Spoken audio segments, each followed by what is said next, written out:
আসসালামু আলাইকুম। Online class কার্যক্রমে নবম দশম শ্রেণীর শিক্ষার্থীদের স্বাগত জানিয়ে শুরু করছি। আমি সাউদিয়া নিজাম শোভা, সহকারী শিক্ষক, যশোর কালেক্টরেট স্কুল। প্রিয় শিক্ষার্থীরা, তোমরা নিশ্চয়ই বর্তমান পরিবেশ পরিস্থিতি সম্পর্কে অবগত আছো। ওমিক্রনের সংক্রমণ অনেকটাই বেড়ে যাওয়ার কারণে আমরা অনলাইন ক্লাস নিচ্ছি এবং সরকার থেকে শিক্ষা প্রতিষ্ঠানগুলো সাময়িকভাবে বন্ধ ঘোষণা করা হয়েছে। তোমাদের সাথে বিদ্যালয়ে সরাসরি ক্লাস নেওয়ার সুযোগ খুবই কম হয়েছে। নবম শ্রেণীদের সাথে কোনো ক্লাস ছিল না রুটিনে, দশম শ্রেণীর সাথে শুধুমাত্র একদিন আমরা ক্লাস করেছিলাম।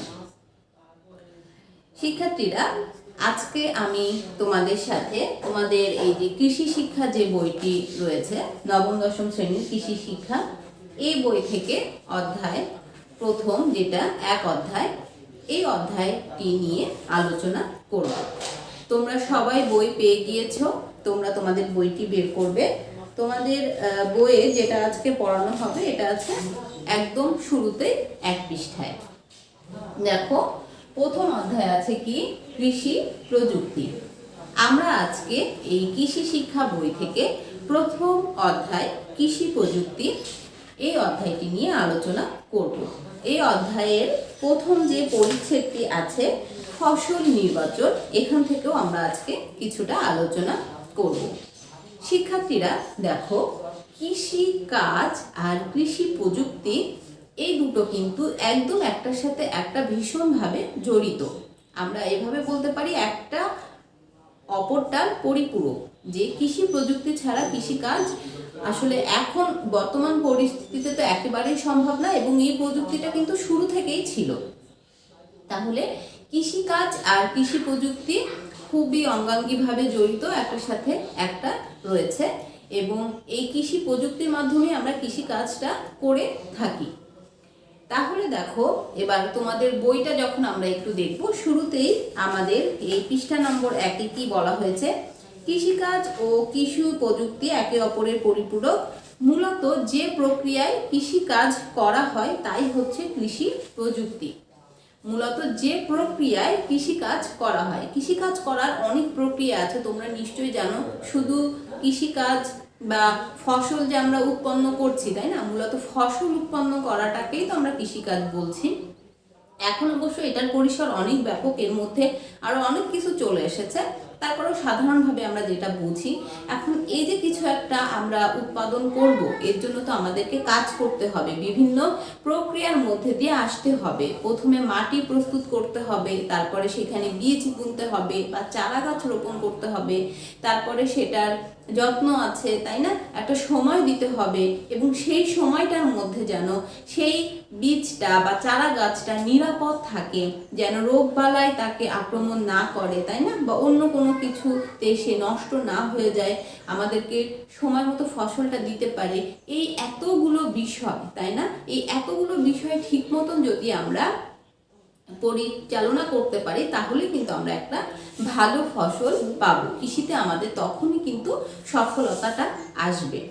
তাহলে দেখো, আমরা যে প্রক্রিয়ায় কৃষি কাজ করে থাকি সেটাই হচ্ছে কৃষি প্রযুক্তি। একদম শুরুর দিকে যদি আমরা কৃষি কাজের কথা বলি, তখন কিন্তু মূলত কৃষিটা ছিল আমাদের খাদ্যের চাহিদা পূরণের জন্য। পারিবারিক খাদ্যের যে চাহিদা, এটা আমরা পূরণ করতাম এই কৃষির মধ্যে দিয়ে। কিন্তু এখন কিন্তু কৃষিটা তার সেই ছোট গণ্ডি ছাড়িয়ে অনেক ব্যাপক পরিসরে চলে গিয়েছে।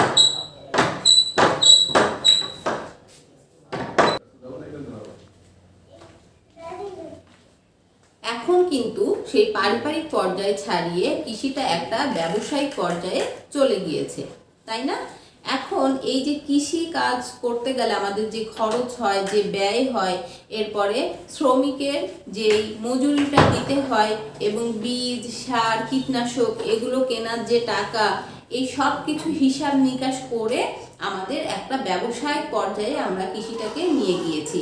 কৃষি থেকে কিন্তু অনেকেই এখন অনেক লাভবান হচ্ছে, এবং এর মধ্যেও কিন্তু এই কৃষি প্রযুক্তিটা অনেকটাই জড়িত, বা এই কৃষি প্রযুক্তির ওপরে আমরা নির্ভর, এই কৃষি প্রযুক্তির ওপরেও নির্ভর করে আমাদের কৃষির যেই লাভের যেই পরিমাণ বা কৃষিতে কৃষিকাজ করে সফলতা অর্জনের যে বিষয়টি। এখন দেখি তোমাদের বইয়ে এই বিষয়ে কি বলেছে। প্রতিটি কৃষিকাজের সাথে সুনির্দিষ্ট কৃষি প্রযুক্তির সম্পর্ক রয়েছে। বর্তমানে কৃষি আর শুধু পারিবারিক খাদ্য সংস্থানের বিষয় নয়, এটা এখন ব্যবসায়িক পেশায় উন্নীত হয়েছে।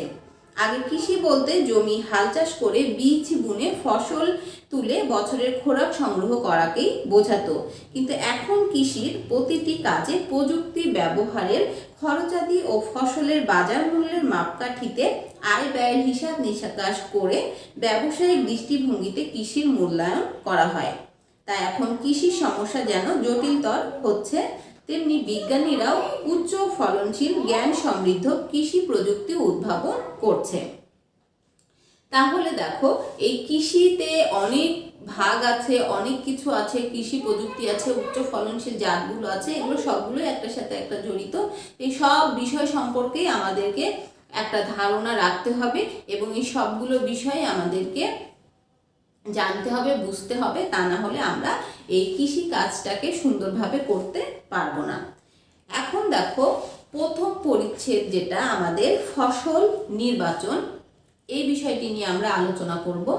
ফসল নির্বাচনটা কি, যে কোন মাটিতে বা কোন সময়ে কোন ফসলটা হয় এই বিষয়ে আমাদের একটা সুন্দর একটা মানে কি বলবো, সুনির্দিষ্ট ধারণা থাকতে হবে, তা না হলে আমরা কখনোই কৃষিতে ভালো কিছু করতে পারবো না।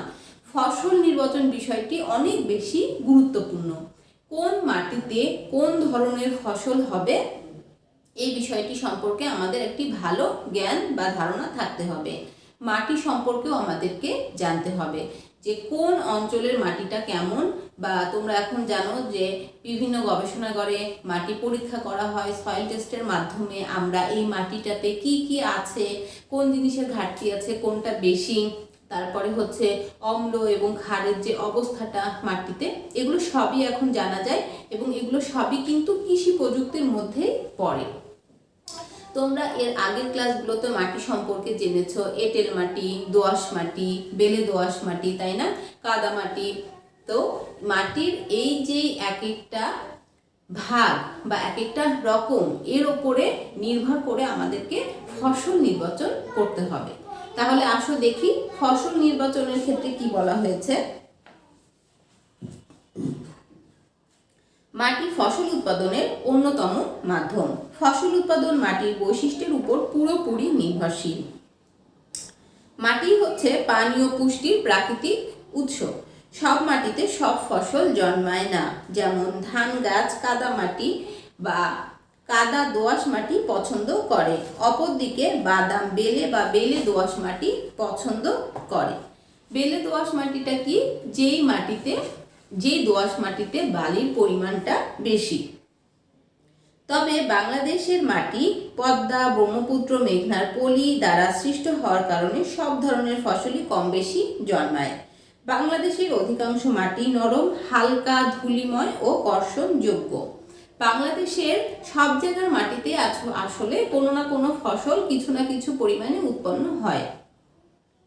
মাটি বলতে তাকেই বোঝায় যেখানে ফসল জন্মায়, বন সৃষ্টি হয় আর গবাদি পশু বিচরণ করে। একজন কৃষককে যখন মাটি সম্পর্কে জিজ্ঞেস করা হয়, তিনি ঝটপট বলে থাকেন যে ভূত্বকের গভীরে যতটুকু লাঙলের ফলা পৌঁছে, মানে আগে তো লাঙল দিয়েই সবসময় চাষ করা হতো, তার মানে লাঙলের ফলা পৌঁছে ভূত্বকের গভীরে যতটুকু, তার মানে কি ওপরের নরম অংশটা, তাই না, এই নরম অংশটাকে আমরা মাটি বলি। অর্থাৎ কৃষকের ভাষায় ভূপৃষ্ঠের 15 থেকে 18 সেন্টিমিটার গভীর স্তরকে মাটি বলা হয় এবং ফসলের ফলানোর উপযোগী মাটির বৈশিষ্ট্য এই স্তরে নিহিত। এবং আমরা আগেই বলেছি যে বাংলাদেশের মাটিতে অল্প বিস্তর সব ধরনের ফসলই জন্মে, কিন্তু আবার সব অঞ্চলের মাটির বৈশিষ্ট্য একই যেহেতু না, তাই এক এক অঞ্চলের মাটি এক এক রকম এবং অঞ্চল ভেদে ফসলের নির্বাচনটাও কিন্তু এক এক রকম হয়ে থাকে। দেখো, ধান চাষ উপযোগী মাটির বৈশিষ্ট্য তোমাদের বইয়ে খুব সুন্দরভাবে এই প্রত্যেকটি বৈশিষ্ট্য, চাষ উপযোগী মাটির বৈশিষ্ট্য দেওয়া আছে। আমরা এখান থেকে এগুলো পড়ব এবং পড়ে পড়ে এই বৈশিষ্ট্যগুলো সম্পর্কে জেনে নেব। শিক্ষার্থীরা দেখো, ধান চাষ উপযোগী মাটির বৈশিষ্ট্যে কি বলা হয়েছে। 1. কঙ্কর ও বেলে মাটি ছাড়া সব মাটি ধান চাষের উপযোগী। কঙ্কর মানে ছোট ছোট যে নুড়ি পাথর। এঁটেল ও এঁটেল দোআঁশ মাটি ধান চাষের জন্য খুব ভালো। নদ নদীর অববাহিকা ও হাওর বাওর এলাকা যেখানে পলি জমে সেখানেও ধান ভালো হয়। 2. প্রকারভেদে উঁচু মাঝারি নিচু সব ধরনের জমিতে ধানের চাষ করা যায়, যেমন নিচু জমিতে বোরো ও জলি এমন চাষ করা হয়। মাটির অম্লাত্মক থেকে নিরপেক্ষ অবস্থা ধান চাষের অনুকূল। 4. মাটিতে জৈব পদার্থ কম হলে কম্পোস্ট ব্যবহার করে এর মাত্রা বাড়ানো যায়। কম্পোস্টটা হচ্ছে লতা পাতার সংমিশ্রণে বা পচিয়ে যে সারটা আমরা তৈরি করি। মাটির nitrogen, phosphorus, potash, zinc, sulphur ইত্যাদির মাত্রা নির্ধারণ করে প্রয়োজনীয় সার ব্যবহার করে মাটির উর্বরতা বৃদ্ধি করা যায়। এর পাশাপাশি আরেকটি ছকে আছে গম চাষ উপযোগী মাটির বৈশিষ্ট্য। 1. উঁচু ও মাঝারি উঁচু জমি গম চাষের জন্য উপযোগী। মাঝারি নিচু জমিতেও গম চাষ করা হয়। 2. দোআঁশ বা বেলে দোআঁশ মাটি গম চাষের জন্য ভালো। এঁটেল দোআঁশ মাটিতেও গমের চাষ হয়। 3.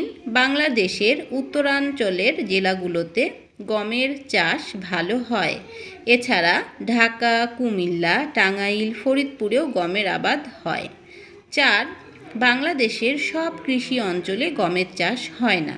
বিশেষ করে হাওর বাওর ও বিল অঞ্চলে গমের আবাদ করা হয় না। যে মাটিতে পিএইচ মাত্রা 6 থেকে 7 সেসব মাটিতে গমের চাষ ভালো হয়।